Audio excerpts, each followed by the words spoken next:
My name is Sarah. I'm 32 years old, and I believed my life was perfect until everything shattered in a single moment.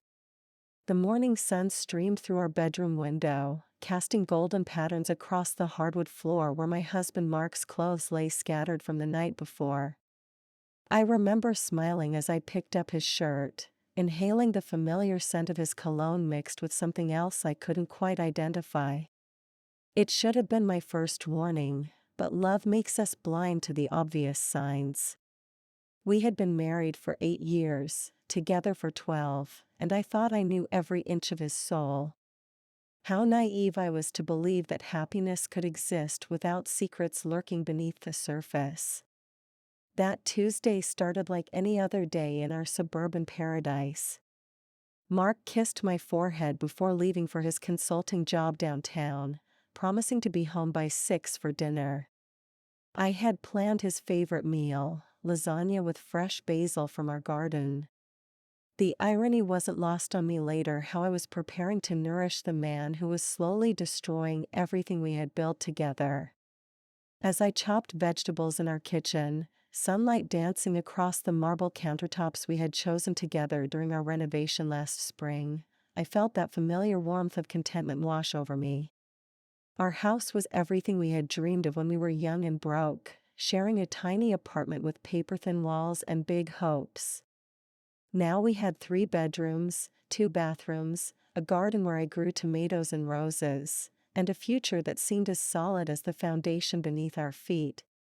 I was wrong about so many things, but mostly about thinking I could trust the person sleeping next to me every night. The phone call came at 2:30 in the afternoon while I was folding laundry in our bedroom. An unknown number flashed on my screen, and something in my chest tightened with inexplicable dread. I almost let it go to voicemail, but curiosity won over caution. The voice on the other end was soft, feminine, and trembling with what I would later recognize as guilt mixed with desperation. She said her name was Emma, that she worked at the same consulting firm as Mark, and that she needed to tell me something important. My hands began to shake before my mind could process what was happening. She asked if we could meet for coffee, somewhere private where we could talk without interruption. Every instinct screamed at me to hang up, to preserve the illusion of my perfect marriage for just a few more hours, but instead I heard myself agreeing to meet her at a small cafe downtown in an hour. I drove there in a daze, my wedding ring catching the afternoon light every time I gripped the steering wheel. The cafe was nearly empty when I arrived, just a few college students hunched over laptops and an elderly man reading a newspaper. Emma was younger than I had expected, maybe 26 or 27, with long auburn hair and eyes that couldn't quite meet mine when she stood to greet me. She was beautiful in that effortless way that made my stomach clench with a premonition I wasn't ready to face. We sat across from each other at a small table near the window, 2 cups of coffee growing cold between us as she struggled to find the words that would change everything. The silence stretched until I couldn't bear it anymore and asked her directly what this was about. Her answer came out in a rush, words tumbling over each other in her hurry to confess what had been eating her alive. Emma told me she had been having an affair with my husband for 6 months.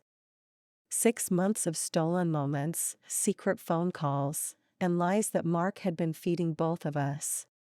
She said she hadn't known he was married at first, that he had told her he was separated and going through a difficult divorce.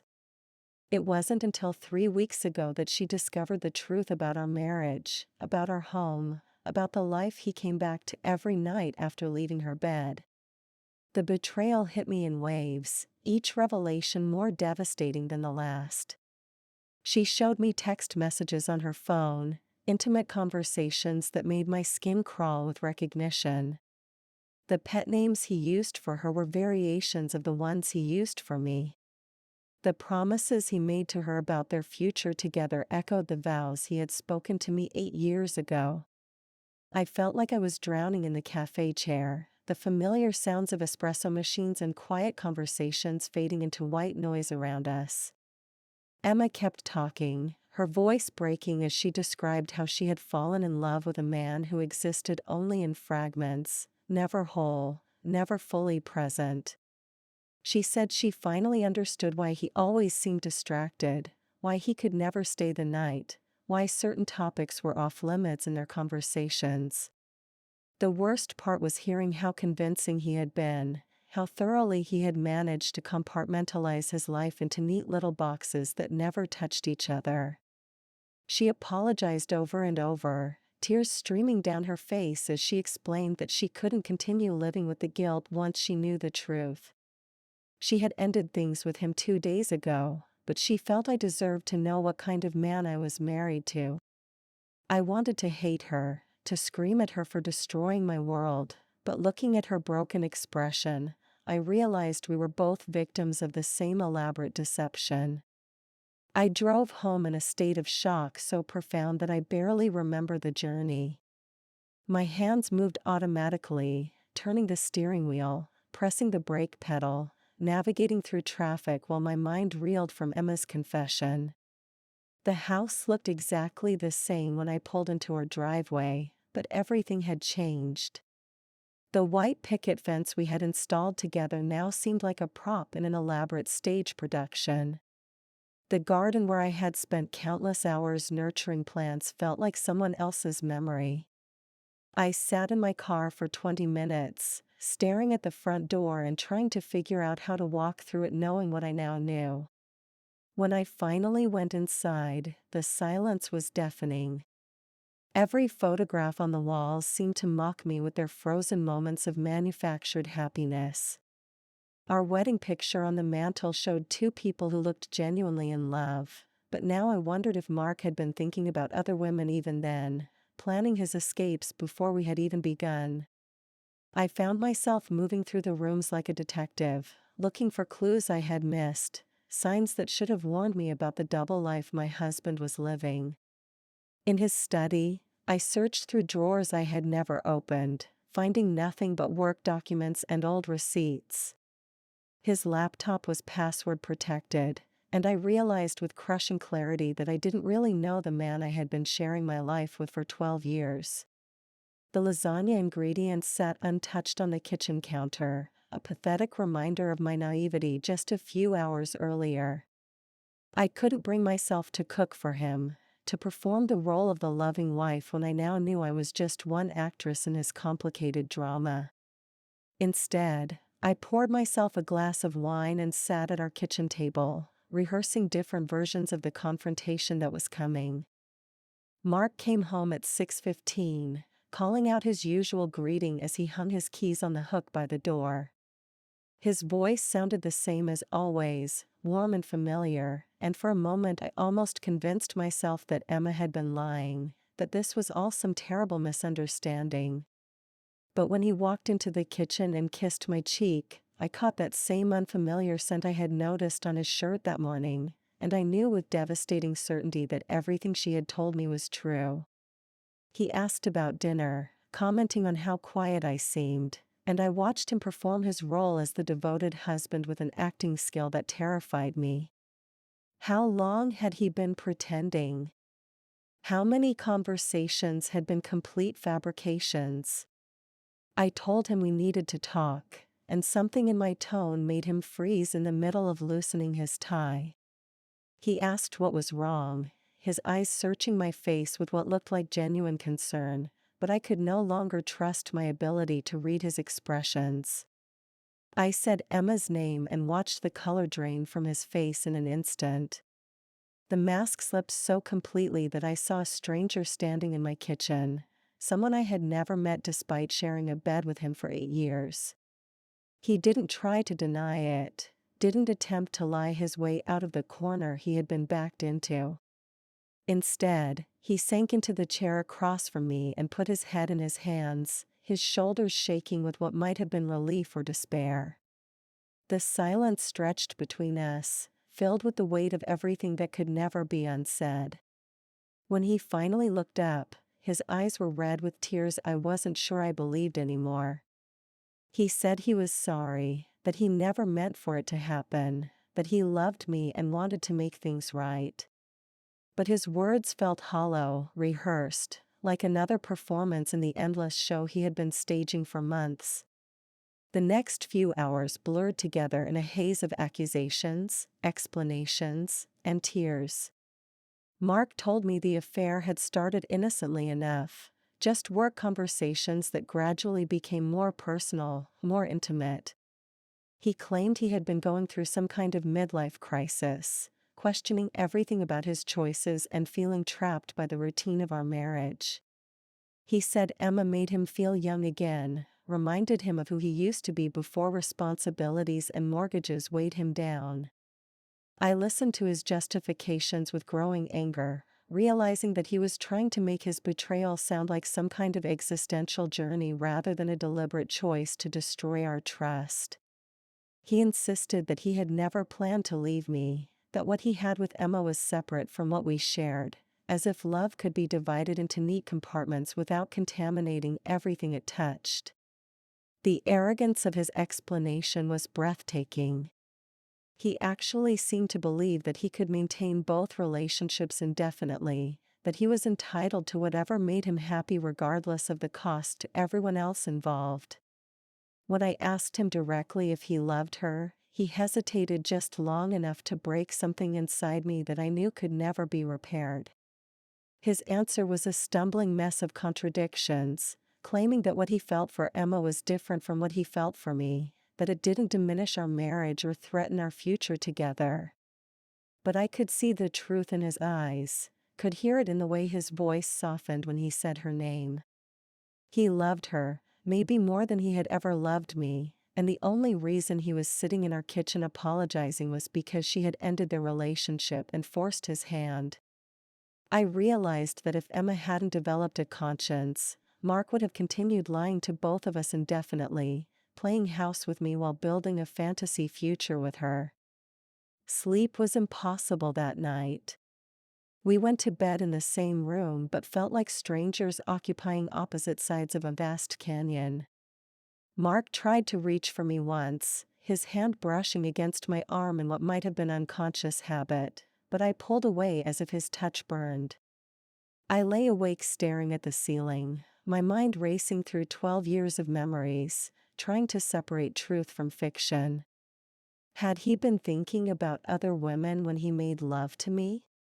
Were the romantic gestures and thoughtful gifts genuine expressions of love or guilt offerings to assuage his conscience? I found myself analyzing every conversation, every smile, every moment of tenderness, looking for signs of the deception that had been hiding in plain sight. The worst part was realizing how completely I had trusted him, how thoroughly I had believed in the story we were telling ourselves about our perfect marriage. I had been proud of our relationship, had used us as an example when talking to friends going through rough patches in their own marriages. The humiliation was almost as devastating as the betrayal itself. How many people had known? How many social situations had I navigated while being the only person in the room who didn't know the truth about my own life? When morning came, I felt like I had aged a decade overnight. Mark was already up, moving quietly around the bedroom as he got dressed for work. He asked if I wanted to talk more when he got home, if we could start working through this together, and I realized he still believed this was something that could be fixed with enough conversation and commitment. But looking at him in the morning light, I saw clearly that the man I had fallen in love with had never really existed. He had been a carefully curated version of himself, designed to win my love and keep me satisfied while he pursued whatever else caught his attention. I called in sick to my job at the marketing firm where I had worked for 5 years, knowing I couldn't face pretending to be normal while my world was falling apart. Instead, I spent the day walking through our house like a ghost, seeing everything with new eyes. The vacation photos from our trip to Italy last year showed Mark smiling at the camera, but now I wondered if he had been texting Emma while I was taking the picture. The anniversary card he had given me just 3 months ago was filled with words about eternal love and devotion, written while he was sleeping with another woman. I found myself questioning everything, even memories I had treasured for years. Our wedding day had felt magical at the time, but now I couldn't shake the feeling that Mark had been going through the motions, saying words he thought I wanted to hear rather than speaking from his heart. The realization that I had been living with a stranger was almost worse than the infidelity itself. At least if he had been a bad husband, if there had been obvious signs of his unhappiness or wandering attention, I could have understood what happened. But Mark had been affectionate, attentive, and seemingly content with our life together. He had talked about having children, about growing old together, about the vacation home we would buy when we retired. Were those conversations also performances, or had he actually believed he could have everything he wanted without consequences? I spent hours sitting in his study, surrounded by the evidence of our shared life, trying to figure out who the real Mark was underneath all the lies. His bookshelf held novels I had given him for birthdays, business magazines, and a few self-help books about finding purpose and passion in midlife that I had never noticed before. Maybe those books were his real confession, his acknowledgement that our marriage wasn't enough to satisfy whatever was missing in his soul. By the time Mark came home that evening, I had made a decision that surprised even me with its clarity. I was sitting at the kitchen table with a suitcase beside my chair when he walked through the door. His face went through a series of expressions: confusion, fear, desperate hope that this wasn't what it looked like, and finally resignation when he saw the determination in my eyes. I told him I was leaving, that I needed time and space to figure out what I wanted to do with the rest of my life. He started to protest, to promise that he would do whatever it took to earn back my trust, but I cut him off with a raised hand. There was nothing he could say that would change what had already been broken. I had packed enough clothes for a week and made reservations at a hotel downtown, the same area where he had been conducting his secret relationship with Emma. The irony wasn't lost on me, but I wanted to be somewhere completely separate from our shared history while I figured out my next steps. Mark followed me to the door, his voice breaking as he begged me to reconsider, to give him a chance to prove that our marriage was worth saving. But looking at him, I realized I no longer knew what our marriage had actually been worth. Had it ever been the partnership I thought we shared, or had I been living in a carefully constructed illusion designed to keep me happy while he pursued his real desires elsewhere? I told him I would call him in a few days when I was ready to talk about practical matters like lawyers and dividing our assets. The word divorce hung unspoken in the air between us, too final and terrifying for either of us to say out loud yet. As I drove away from our house, I caught a glimpse of Mark in the rearview mirror, standing in our doorway like a man who had just watched his entire world collapse. The hotel room was sterile and anonymous, exactly what I needed to escape the suffocating weight of our shared memories. I spent the first 2 days crying, grieving not just for my marriage but for the version of myself that had believed so completely in love and trust and happily ever after. I had always been someone who prided herself on good judgment, on being able to read people and situations accurately. The fact that I had been so thoroughly deceived by the person closest to me shattered my confidence in my own perceptions. How could I trust my instincts about anything if I had been so wrong about the most important relationship in my life? I called my sister Linda on the third day, finally ready to say the words out loud to someone who loved me. She listened without interrupting as I told her everything, and when I finished, she was quiet for a long moment before saying she had always sensed something was off about Mark but couldn't put her finger on what it was. She said he had always seemed like he was performing the role of devoted husband rather than actually being one, but she hadn't wanted to interfere in our marriage based on just a feeling. Her words were meant to be supportive, but they made me realize how many people might have seen things I had missed, how thoroughly I had been living in denial about my own life. Linda offered to let me stay with her family in Chicago while I figured out my next steps, and for the first time in days, I felt a spark of hope about the future. Maybe getting away from everything familiar would help me remember who I was before I became half of a couple, before my identity became so intertwined with Mark's that I had lost track of my own desires and dreams. I had always wanted to try living in a big city but had stayed in our small suburban town because Mark's job was here. I made the decision to drive to Chicago the next morning, but first I needed to stop by the house to pack more of my belongings. I waited until I knew Mark would be at work, but when I pulled into our driveway, his car was there. I found him in the kitchen, unshaven and wearing the same clothes from yesterday, looking like he hadn't slept since I left. The house was a mess, dishes piled in the sink, newspapers scattered across the table, evidence of a man who had completely fallen apart in my absence. He stood up when I walked in, hope lighting his eyes until he saw the empty boxes in my hands. I told him I was going to Chicago to stay with Linda, that I needed more space and time to figure out what I wanted. He asked how much time, and I realized I didn't have an answer because I honestly didn't know if there was any amount of time that could repair what had been broken between us.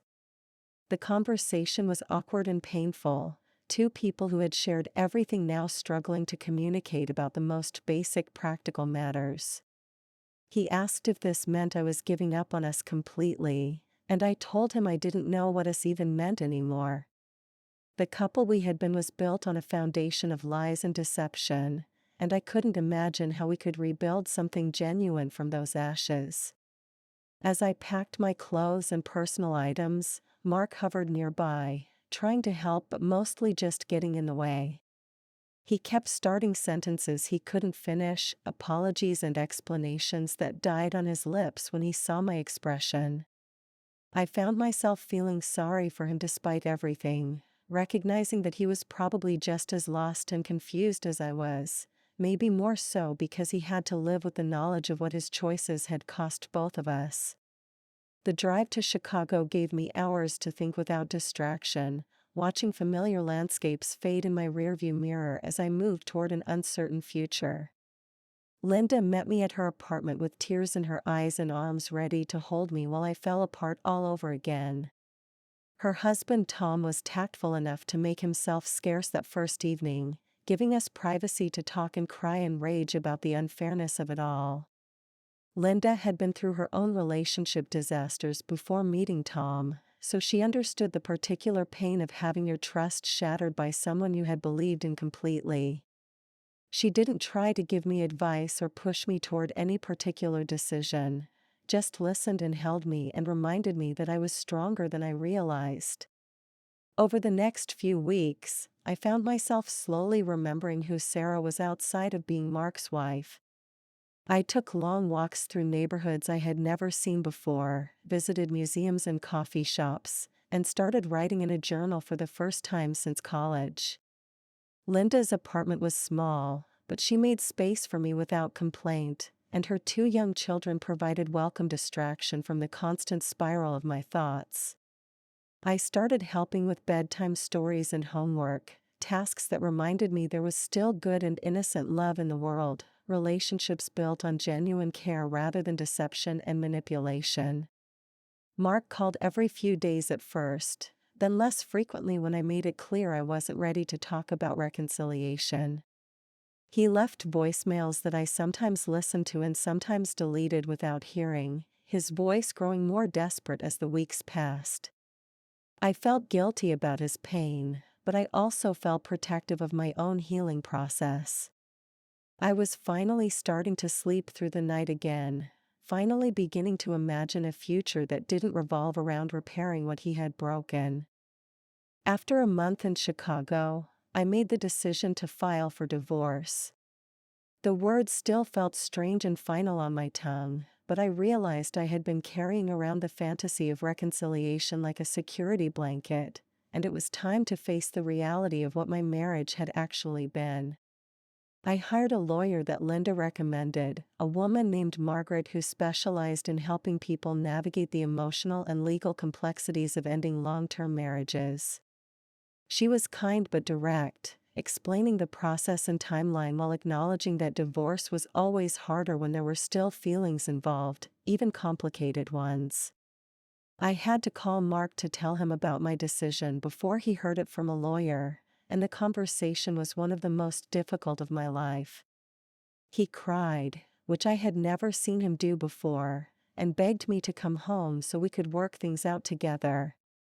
He promised he would go to therapy, that he would do whatever it took to rebuild my trust, that he would spend the rest of his life making up for what he had done.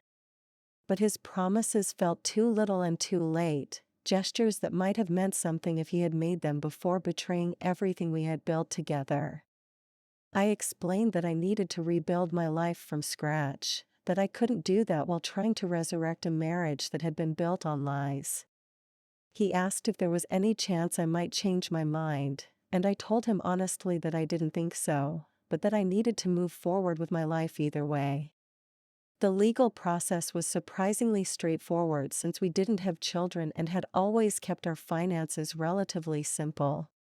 We would sell the house and divide the proceeds, split our savings and retirement accounts, and go our separate ways. On paper, it looked clean and uncomplicated, but I knew the emotional aftermath would take much longer to resolve. The house sold quickly, which felt like both a relief and another small death. I drove back to pack up my remaining belongings and oversee the final details, staying in a hotel rather than spending a night in a place that had housed so many broken dreams. Walking through the empty rooms for the last time, I felt strangely detached from the memories they contained. The kitchen where I had discovered the truth about my marriage, the bedroom where Mark had lied to my face every night for months, the garden where I had planned a future that would never exist. They all felt like scenes from someone else's life. I found myself thinking about Emma during those final days, wondering how she was doing, whether she had found someone who could offer her the honest love she deserved. I never contacted her, but I felt a strange gratitude toward her for having the courage to tell me the truth when she could have just walked away and left me living in ignorance. Her conscience had set both of us free, even though freedom felt terrifying when I didn't know what to do with it. Mark helped with the packing, and we moved around each other with the careful politeness of former lovers who were trying not to inflict more pain than necessary. He looked older, sadder, diminished in ways that went beyond just losing weight or sleep. I realized that his midlife crisis hadn't been solved by the affair, that whatever had been missing in his life was probably still missing, and that I couldn't have filled that void no matter how good a wife I tried to be. On our final day in the house, he asked if I hated him, and I surprised both of us by answering honestly that I didn't. I was angry and hurt and disappointed, but hate required more energy than I was willing to spend on him. I wanted to move forward, not spend the rest of my life looking backward at what had gone wrong. Chicago became my permanent home, and Linda helped me find a small apartment in a neighborhood full of young professionals and artists. I took a job at a boutique marketing firm that specialized in nonprofits, work that felt more meaningful than what I had been doing before. For the first time in years, I was making decisions based solely on what I wanted, not what made sense for our couple or our future together. I started taking evening classes in photography, something I had always been interested in but never pursued because Mark thought it was impractical. I made new friends who knew me only as Sarah, not as Mark's wife or the woman who had been betrayed, just as myself. The healing process was slower than I had expected, full of setbacks and surprising moments of grief for things I hadn't realized I had lost. I missed having someone to share small daily moments with, missed having a built-in companion for movies and dinners and lazy Sunday mornings. But I also discovered that being alone was different from being lonely, that there was something powerful about learning to be complete without needing another person to validate my existence.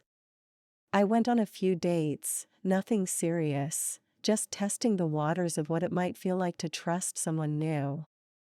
The men were nice enough, but I found myself comparing everything to my marriage, both the good parts and the bad, and I realized I wasn't ready to let anyone else that close to my heart yet. My therapist, Dr. Reynolds, helped me understand that this was normal, that it takes time to rebuild confidence in your own judgment after such a thorough betrayal.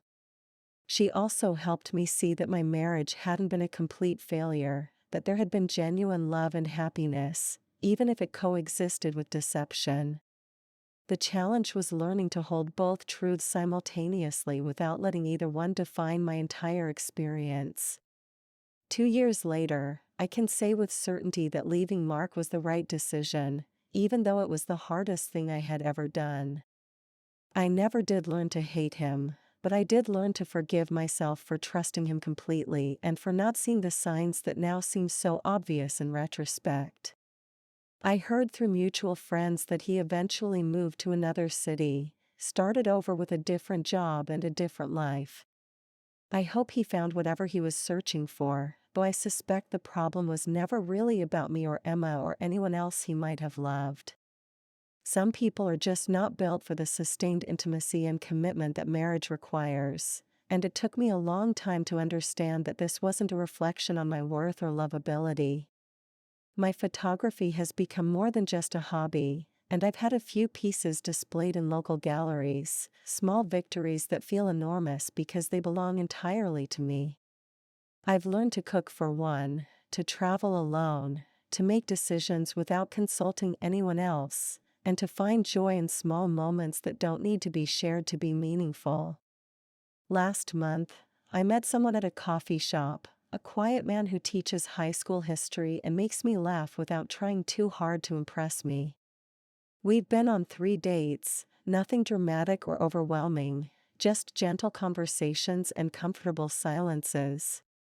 I'm not ready to call it love yet, maybe won't be for a long time, but I can feel myself opening up again, slowly and carefully, like a flower turning towards sunlight. The story of my first marriage ended with betrayal and divorce papers, but it wasn't the end of my story about love or trust or hope. It was just the end of one chapter, the closing of a door that led to rooms I needed to leave behind so I could find the ones where I actually belong.